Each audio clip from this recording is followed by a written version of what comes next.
I've made every decision that I've made in politics, and just it's what I try to do with my life is just do your best to make the decision because it's the right thing to do. The right thing to do for the country. Fall where they fall. It goes back to this book. Even It's like when the love of country. exactly, even when I endorsed Bernie Sanders over Hillary Clinton, for example, in 2016. God bless. I resigned as vice chair of the DNC in order to do that because of one issue. Hillary Clinton was being touted as the most qualified person ever to run for president in our nation's history in that election. Over and over and over again. You turn on any news channel other than Fox News, that's all you heard. The most qualified person ever to run for president in history. And yet there was no accountability or even questions about, like, okay, you've got all these titles, Secretary of State, U.S. Senator, First Lady, all this stuff. What did you do? What would you say you do? What was your record? Yeah. What was the concept? Like, you want to be the commander in chief of our armed forces. What kind of foreign policy have you led with? And no one in the media did that for obvious reasons because her track record is horrific. Yep. She is the queen of warmongers in that uniparty of Democrats and Republicans in Washington. She is that person.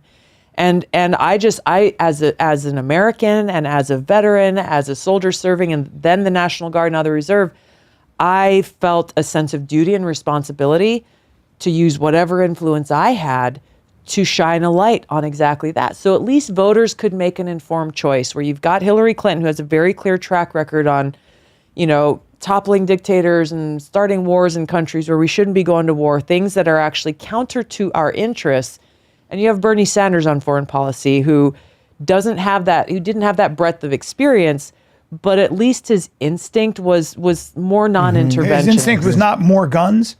Yeah. But here's my point is when I made that decision, every one of my colleagues in Congress, this is 2016, I served for 8 years, this was 4 years in. I announced it on a Sunday on Meet the Press, showed up to work on Monday, and almost to a person, even my closest friends were like, you just committed political suicide. Damn. Hillary You ate Clinton, lunch by yourself. I'm not joking. Oh, yeah. Yeah. Oh, yeah. They didn't want any pictures taken with me. I get it. What you're saying when you left? It wasn't because I resigned as vice chair of the DNC. It was because I freaking spoke up, launched a war against Hillary Clinton in that election. Damn. And they told me she's going to be president, Tulsi. You're in Congress. It doesn't matter that you're a Democrat. You will not get a penny for your constituents at home. It doesn't matter how good the project is. Politics, bro. You will not get a freaking penny. It's like the you are on the shit list, and there is a real shit list that exists.